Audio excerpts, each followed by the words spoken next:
সাবেক পরিবেশ, বন ও জলবায়ু পরিবর্তন মন্ত্রী সাবের হোসেন চৌধুরীকে গ্রেপ্তার করেছে গোয়েন্দা police.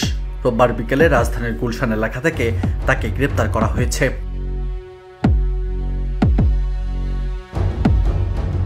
ডিএমপির media and public relations বিভাগের উপকমিশনার মোহাম্মদ তালিবুর রহমান এ তথ্য নিশ্চিত করেছেন। তিনি জানান, আজ বিকেলে ডিবির একটি টিম সাবেক মন্ত্রী সাবের হোসেন চৌধুরীর গুলশানের বাসায় অভিযান পরিচালনা করে।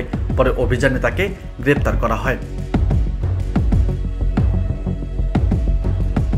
গ্রেপ্তার সাবেক এই মন্ত্রীর বিরুদ্ধে একাধিক মামলা দায়ের হয়েছে। তিনি এখন ডিবি কার্যালয়ে রয়েছেন। সাবের হোসেন চৌধুরী সর্বশেষ সংসদের রাজধানীর খিলগাঁও, সবুজবাগ, মুগদা থানা নিয়ে গঠিত ঢাকা ৯ আসনের সংসদ সদস্য ছিলেন। মন্ত্রিসভায় তাকে পরিবেশ, বন ও জলবায়ু পরিবর্তন মন্ত্রণালয়ের দায়িত্ব দেওয়া হয়।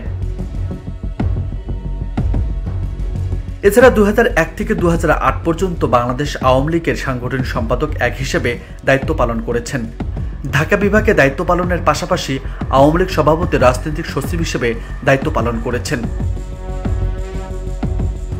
এর আগে ১৯৯৬ থেকে ২০০১ সাল পর্যন্ত তিনি বাংলাদেশ ক্রিকেট বোর্ডের সভাপতিরও দায়িত্ব পালন করেছেন। নিউজ ডেস্ক, বার্তা 24।